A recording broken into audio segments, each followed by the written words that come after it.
Hi guys, welcome to our channel Crick talks with Karthik. So good evening. అందరూ IPL option చూస్తూ చాలా chill అవుతున్నారు తెలుసు. బట్ మార్నింగ్ బోర్డర్ గవస్కర్ ట్రోఫీలో first test match India versus Australia పర్త్లో అయితే జరుగుతుంది. థర్డ్ డే అయింది. సెకండ్ డే రివ్యూ అయితే నేను పెట్టలేదు because of my busy schedule. But third day review మాత్రం ఇస్తా అని చెప్పాను. సో పక్కా ఇస్తున్నా. సో ఈ మ్యాచ్లో ఏం జరిగింది? ఇండియా డామినేటింగ్, చాలా అంటే చాలా డామినేటింగ్ పొజిషన్లో ఉంది. అసలు ఈ మ్యాచ్లో ఏం జరిగింది, ఏంది అని తెలుసుకుందాం. అంతకన్నా ముందర నా ఛానల్ని లైక్ చేయండి, షేర్ చేయండి, సబ్స్క్రైబ్ చేయండి. So over night score India ఒక వితౌట్ అ లాస్ అయితే ఇండియా అయితే స్టార్ట్ చేయడం జరిగింది. సో స్టార్ట్ చేసిన వెంటనే విత్ ఇన్ ఒక హాఫ్ అన్ అవర్లో మన లెఫ్ట్ హ్యాండర్ జైస్వాల్ సెంచరీ అయితే కంప్లీట్ చేశారు. చాలా మంచి షాట్స్, చాలా అద్భుతంగా ఆడుతూ చాలా చేశారు. సో కేఎల్ రాహుల్ కూడా సెంచరీ చేసుకుంటాడు అనుకుంటున్నారు. బట్ ఏమైందంటే తను 77 రన్స్ దగ్గర అవుట్ అయిపోయాడు. సో కేఎల్ రాహుల్ చాలా అంటే చాలా మంచి నాక్ ఆడాడు. సో కేఎల్ రాహుల్ ఏంటంటే మిచిల్ స్టార్క్ ఎవరైతే ఆస్ట్రేలియా బౌలర్ ఉన్నాడో సో తనకు అవుట్ అయ్యాడు. సో ఈ పిచ్ మీద ఏంటంటే ఫస్ట్ డే మొత్తం చాలా బౌన్సీగా ఉండి మన పేస్ బౌలర్స్ కి చాలా సపోర్టివ్ గా ఉండే. సెకండ్ డే వచ్చేసి అసలు బౌలర్స్ కి ఎటువంటి హెల్ప్ లేదనమాట. సో అందుకనే ఇండియా వాళ్ళు చాలా అద్భుతంగా బ్యాటింగ్ ఆడారు. థర్డ్ డే వచ్చేసరికి పిచ్ నుంచి ఎక్కువగా బౌలర్స్ కి అయితే అంతగా బెనిఫిట్ అయితే కాలేదు. బట్ ఏంటంటే లో బౌన్స్ అవుతుంది. సో కేఎల్ రాహుల్ కూడా ఒక లో బౌన్స్ బాల్ కి జడ్జ్ చేయకుండా వికెట్ కీపర్ క్యాచ్ ఇచ్చి అయితే అవుట్ అయిపోయాడు.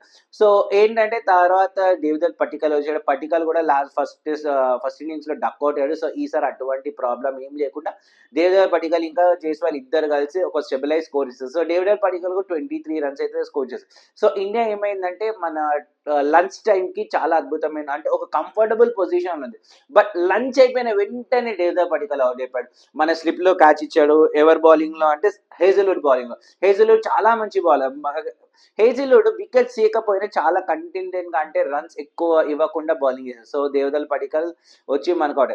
దాని తర్వాత బాస్ ఎవరి కోసం అయితే చాలా Indian fans, Virat Kohli fans ఎవరి కోసం అయితే తను ఎప్పుడెప్పుడు సెంచరీ కొడతాడని ఆలోచన ఆ రోజు అయితే వచ్చేసింది. టెస్ట్ లో 30th సెంచరీ కొట్టాడు. ఇంకొకటి మొత్తం ఓవరాల్ గా చూసుకుంటే తన 81st సెంచరీ. ఆ సెంచరీ గురించి, తన బ్యాటింగ్ గురించి ఒక్క 2 minutes నేను తర్వాత మాట్లాడు. దానికన్నా ముందర ఏం జరిగింది. సో విరాట్ కోహ్లీ కూడా వచ్చాడు. సో విరాట్ కోహ్లీ రాగానే విరాట్ కోహ్లీ ఇంకా జైస్వాల్ ఏంటంటే చాలా అంటే బాల్స్ ఏవైతే మంచి బాల్స్ వచ్చాయో అవి వదిలేసి మిగతా చూసారు. సో విరాట్ కోహ్లీ ఏంటంటే చాలా స్లోగా స్టార్ట్ చేశాడు. సో వింటేజ్ విరాట్ కోహ్లీ అనమాట. టైం తీసుకున్నాడు, బాల్స్ చూస్తున్నాడు, గెట్ చేశాడు. విరాట్ కోహ్లీ కొట్టిన షాట్ లో అన్నిటికన్నా నాకు ఒక స్ట్రైట్ డ్రైవ్ కొట్టాడు. ఆ డ్రైవ్ చూసిన తర్వాత అనిపించింది boss, classic Virat Kohli shot, classic cover drive shot చాలా అద్భుతంగా ఆడాడు విరాట్ కోహ్లీ. సో ఇదే టైంలో ఏంటంటే జైస్వాల్ వచ్చేసి 150 రన్స్ కొట్టాడు. సో జైస్వాల్ 150 రన్స్ కొట్టిన తర్వాత చలో జైస్వాల్ గురించి ఒక చెప్పాలి ఏంటంటే జైస్వాల్ ఒక ఫస్ట్ బ్యాట్స్మెన్ అనమాట. ఎవరైతే అంటే 100 కొట్టిన తర్వాత దాని 150+ స్కోర్ రన్స్ తీసుకెళ్ళిన ఇండియన్ ప్లేయర్ లో ఫస్ట్ ప్లేయర్ అనమాట. సో అదొక రికార్డ్ అని చెప్పాలి జైస్వాల్. ఇంకొక రికార్డు కూడా నేను చెప్పాలనుకుంటున్నా. ఆస్ట్రేలియాలో ఇండియాకి ఇప్పటి వరకు ఓపెనింగ్ లో హైయెస్ట్ పార్ట్నర్షిప్ చేసింది 201. అది ఎవరో కాదు, మనం చేసింది కేఎల్ రాహుల్ ఇంకా జైస్వాల్. సో చాలా మంచి స్టార్ట్ అని చెప్పాలి మన బీజేటీ ఏది ట్రోఫీకి. ఎవరైతే బ్యాటింగ్ లో ఫ్లాప్ అవుతూ బౌలింగ్ లో ఇప్పటివరకు గెట్ ఆన్ అవుతూ వస్తున్నాము. సో అది అయిపోయింది. సో జైస్వాల్ కూడా తర్వాత కట్ చేయబోయి పాయింట్ లో అయితే క్యాచ్ ఇచ్చి అవుట్ అయిపోయి. సో జైస్వాల్ కి ఏంటంటే అన్లక్ అని చెప్పాలి. ఎందుకంటే తనకు మంచి ఛాన్స్ అయితే ఉంది, 200 కొట్టే ఛాన్స్. బట్ ఆ ఛాన్స్ యూటిలైజ్ చేసుకోలేకపోయాడు. సో తనైతే అవుట్ అయిపోయాడు. సో జైస్వాల్ అవుట్ అయిపోయిన వెంటనే మనకి జురేల్ వచ్చాడు. జూ జురేల్ ఒక యంగర్. తనకి చాలా బ్యాడ్ లక్ అని చెప్పాలి. ఎందుకంటే ఫస్ట్ ఇన్నింగ్స్ లో ఎక్కువ స్కోర్ చేయలేదు, 11 రన్స్ ఏమో కొట్టాడు. సెకండ్ ఇన్నింగ్స్ లో కూడా తను ప్యాట్ కమిన్స్ చేసిన బాల్ కి అతను ఎంపైర్స్ కాల్ వల్ల ఎల్బిడబ్ల్యూ గా రిటైర్ అయిపోయాడు. తర్వాత ఏంటంటే నితీష్ కుమార్ రెడ్డి వస్తాడు. కానీ నితీష్ కుమార్ రెడ్డి రాలే, వాషింగ్టన్ సుందర్ చాలా అంటే చాలా అద్భుతంగా బాల్స్ అన్ని ఆడుతూనే ఉన్నాడు, అది చేస్తున్నాడు. సో అక్కడ ఏంటంటే మన విరాట్ కోహ్లీ ఇంకా వాషింగ్టన్ సుందర్ మధ్యలో ఒక మంచి పార్ట్నర్షిప్ అనేది లభించింది. 75 రన్స్ పార్ట్నర్షిప్ లో విరాట్ కోహ్లీ ఒక అతను వచ్చేసి 40 రన్స్ కొడితే మన వాషింగ్టన్ సుందర్ వచ్చి 23 runs. So in the course of time ఏమైందంటే Virat Kohli half century complete చేశారు. సో విరాట్ కోహ్లీ ఏంటంటే హాఫ్ సెంచరీ వరకు తన స్ట్రైక్ రేట్ వచ్చేసి బిలో 50 ఆర్ 50 దగ్గర అది అటు ఇటుగా తిరుగుతుంది అనమాట. సో విరాట్ కోహ్లీ ఒక రిలీఫ్ అంటే వచ్చింది అనమాట షార్ట్స్ అవన్నీ ప్లేసిందా. సో అదేమైందంటే అప్పుడే ఏమైందంటే దీనికన్నా ముందర వాషింగ్టన్ కొన్ని ముందర రిషబ్ పంత్ వచ్చాడు. రిషబ్ పంత్ చాలా లేజీ షాట్, అంటే నేతన్ లైన్ వేసిన ఫస్ట్ బాల్కి వచ్చి ముందరకు వచ్చి ఊపేద్దాం అనుకున్నాడు. బట్ చాలా అంటే తెలుగులో చెప్పండి లేకి షాట్ అంటారు చూడండి, చాలా లేకి షాట్ అయితే స్వీప్ చేయబోయి అవుట్ అయిపోయాడు. తను గ్రీజ్ ముందు కూడా రాలేదు. సో కేడీ దగ్గర నుంచి ఒక మంచి క్యాచ్ కాట్ తీసుకుని వికెట్ కి స్టెంప్స్ వేశాడు. సో చాలా మంచి బాల్ అని చెప్పాలి. సో రిషబ్ పంత్ కూడా ఫెయిల్ అయిపోయింది. దాంతో వాషింగ్టన్ సుందర్తో స్టెబిలైజ్ అయితే బాగా చేశారు. సో ఇది అయిపోయిన తర్వాత వాషింగ్టన్ సుందర్ కూడా నేతన్ లయన్ కి ఊపేద్దాం, సిక్స్ కొడదాం, మంచి బాల్ జడ్జ్మెంట్ లో కొంచెం టర్న్ లభించింది నేతన్ లయన్ కి, కానీ వాషింగ్టన్ సుందర్ దాన్ని ప్రాపర్ గా జడ్జ్ చేయలేకపోయాడు. సో సిక్స్ కొడదాం అనుకుని తను కూడా క్లీన్ బౌల్డ్ అయిపోయాడు. దాని తర్వాత వచ్చాడు బాస్ ఫస్ట్ ఇన్నింగ్స్ హీరో, ఎవరైతే మన తెలుగు అబ్బాయి సైరా నితీష్ కుమార్ రెడ్డి. తను ఏం చేశాడంటే రాగానే స్వీప్ చేశాడు. స్వీప్ అని కాదు కానీ లెగ్ సైడ్ మీద రంగానే దాన్ని ఒక ఆఫ్ సైడ్ షాట్ కొట్టాడు బాస్, సిక్స్కి వెళ్ళింది. ఏమన్నా షాట్ అసలు, ఆ షాట్ చూడంగానే మన తెలుగు ఫ్యాన్స్ అందరికైతే సూపర్ అనిపించుంటుంది. నాకైతే సూపర్, ఆ షాట్ అయితే బాగా నచ్చింది.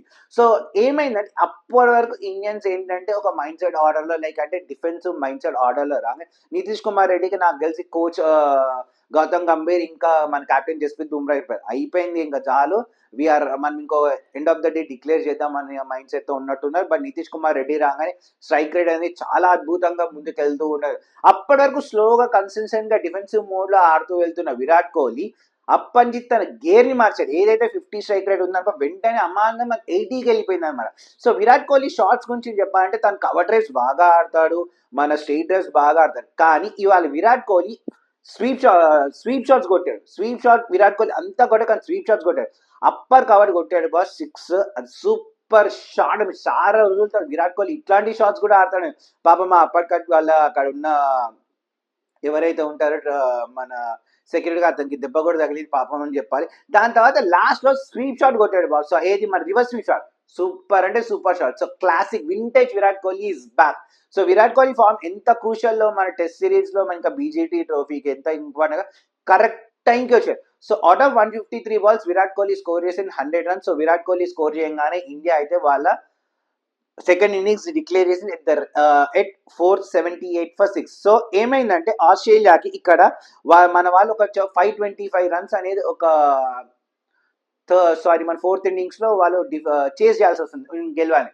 కానీ ఎవరైతే ఏ పిచ్ మీద అయితే ఆస్ట్రేలియన్స్ చాలా కష్టపడ్డారు వికెట్స్ ఇంకా ఒక లో బౌన్సెస్ తప్ప ఏదైతే ఉందో ఇండియా వాళ్ళు అట్లా ఏం లేదు. ఫస్ట్ ఓవర్ లోనే మన బూమ్ బూమ్ బుమ్రా మంచి స్ట్రైక్ ఇచ్చాడు. ఎవరైతే నేతన్ మెక్స్వీ ఉన్నాడో తనని ఫస్ట్ ఓవర్ లోనే ఎల్బిడబ్ల్యూగా వెనకాల తిప్పాడు. సో రన్ చూస్తేనేమో వాళ్ళకి మారుతున్న 525 రన్స్, ఇది చేసి అది రికార్డ్ అని చెప్పాలి.